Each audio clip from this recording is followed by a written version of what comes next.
Hi, my name is Hugh from SRI Instruments. This video is going to explain how to calibrate peaks using the SRI Peak Simple software.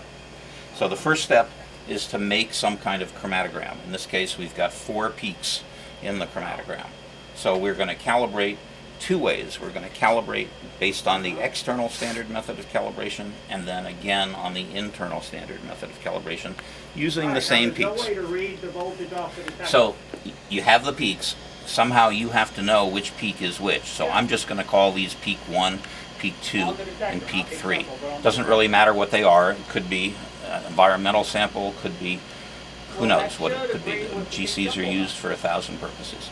So you point to the first peak with your mouse. It's easier with a mouse than with a trackpad. So you point to the peak. Doesn't have to be exact, but somewhere near the peak, and you right click and you get this menu that lets you add a component. So I'm going to do that, and that makes this red line appear in the middle of the screen.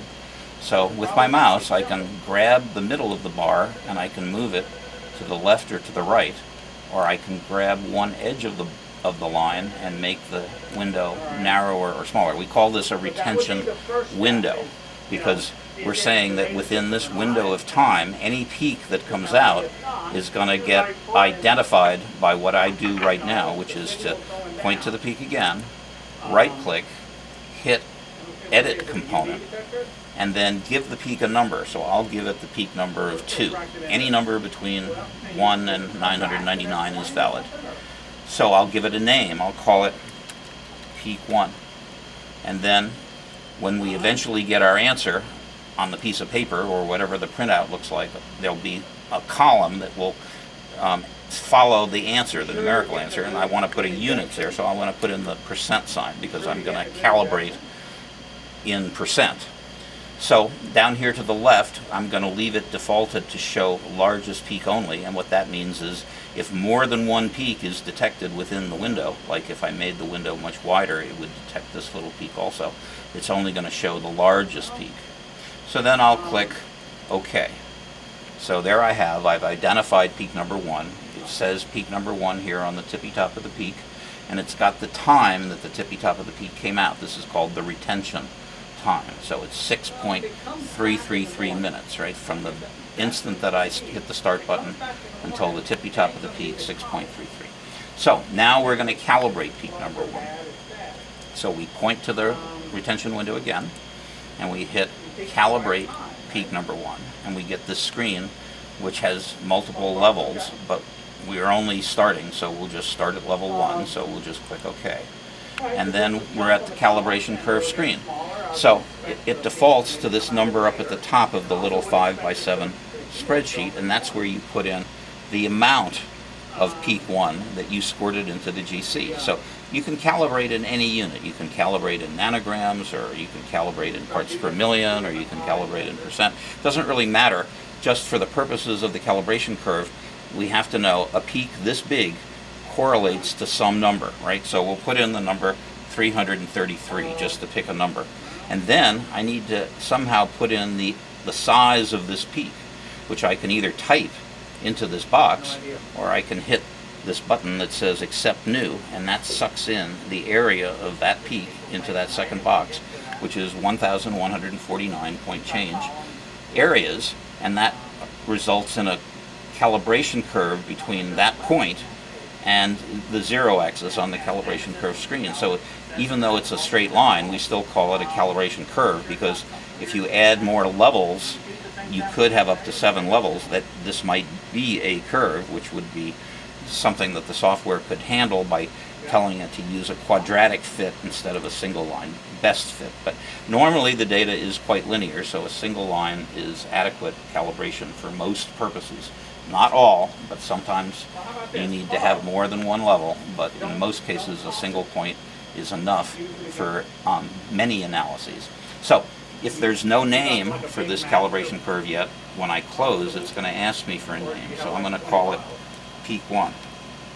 And it's going to call it peak1.cal, so if I ever wanted to go back to it, I could go back, point to it again, calibrate peak 1, OK, And here I am. I could load peak 1. It would be somewhere in this list of all the calibration curves. There it is that I have, so I could load it back up. So it's a file that I've created on the disk. It's the calibration curve file. Now we've also created a list. So if I go edit channels and then go to my component table, you can see that there's one peak in my list. This is called a component table, and it would be smart of me to save it under some name, like SRI test. Any name is good as long as you don't give two the same name. Now you can see the name here up at the top. So at least the work I've done so far is now saved, and I've got a single peak component table that also has a calibration curve attached to it. So I should, in theory, then be able to get an answer when I go to the answer page. It's going to show me some answer that, if I make these two numbers the same, the standard weight and the sample weight, it tells me peak number 2, here's the name of the peak, here's the tippy top time, the retention time, here's the area of the peak, and here's the answer, and then here's that percent sign that I put in. So I'll do this again for the second peak.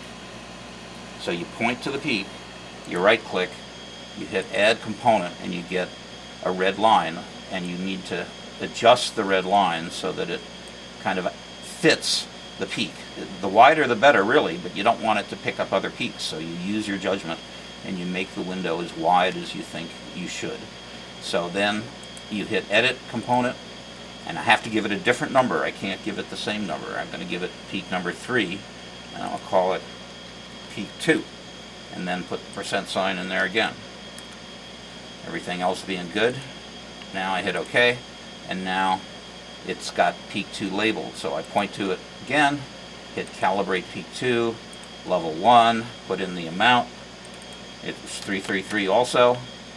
Accept new, sucks in the area, hit close, wants me to name it peak 2, and then save. And now if we go back to our answer page, we have 2 peaks in the answers. So we've calibrated 2 out of the 3 peaks. So we go through that same process for each of the peaks that we care about, and that's called the external standard method of calibration. So now I'm going to do something different. I'm going to do the internal standard method of calibration on this last peak. So this peak here is what we call the internal standard. The internal standard is a peak that we deliberately add in to what we're injecting into the GC, and we know how much we added. These we may not know how much, but this we know because we added it. That's why they call it an internal standard. It's a standard that's internal in the sample that you inject. So first, let me identify this as the internal standard. So I'll point to the peak and add component. There's my line. And then I'll give it a number. I'll give it the number 1. And then I'll call it internal standard. It doesn't matter what you call it, just some name that you like. And then on this particular one, I'm going to put something in this box that's labeled internal standard. Right now it's got a 0, but I'm going to put in the number 100 in there. That's how Peak Simple knows that this is to be treated differently than other peaks, because it's not another peak. It's an internal standard peak, so it needs special treatment. So we don't have to calibrate it. We've done all we need to do there. So when we go to this last peak, again, we right-click, we hit Add Component, we adjust the width of the retention window, and this time we're going to call it peak number 4, and we're going to call it peak 3, and I'll just type in internal standard just to make it really clear. And then we're not going to put anything in this box that says internal standard, but we are going to put in something that says internal standard peak. We're going to put in the number 1, because what we're doing when we do that is we're saying peak number 4, compare yourself to peak number 1 when you get calibrated. That's called the internal standard method of calibration. So I'm going to put the units of percent again. That's fine. And then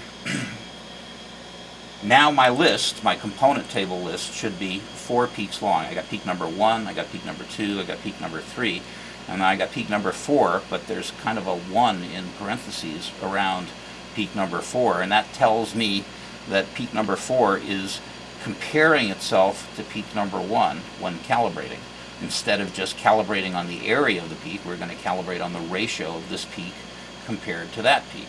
Right? So if I get out my little hand calculator and go to the results screen, and I look at the results for peak number 3 compared to the results for peak number, the internal standard peak, the numbers are 1505 for peak number 3, and I'm going to divide that by 1153, which is the area of the internal standard, and that number comes out to 1.305.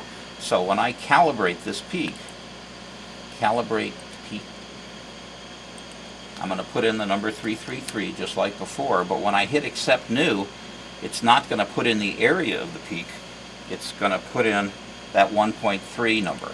And lo and behold, that's what happened, right? It calibrated based on the ratio of this peak's area divided by that peak. And the reason that that's a good idea is that when you inject into the GC, you're using a syringe like this, a 10 microliter syringe, and typically you're measuring out 1 microliter and then you're injecting that into the GC. Well, that's great, but it's very difficult for any human being to be more than about 5% precise with the syringe. So when you calibrate based on the ratio of two peaks rather than the actual size of the peak, it means that even if you're a little high or a little low on the amount that you inject, it doesn't matter because both peaks will be proportionately less or proportionately bigger. So the answer won't change if you're a little bit in error on how much you inject. Whereas the external standard method, if you inject twice as much, the peak is going to be twice as big and the answer is going to be twice as big. So the internal standard is preferable whenever it's possible. It's not always, but in this case it is. So that's the two different methods of calibration. You can have them, some peaks calibrated by external standard and some peaks by internal standard, even within the same chromatogram. So you have your choice. Sometimes it makes more sense to do one or the other, and that's a separate video all by itself as to when it's better. So thank you. That's it for this video.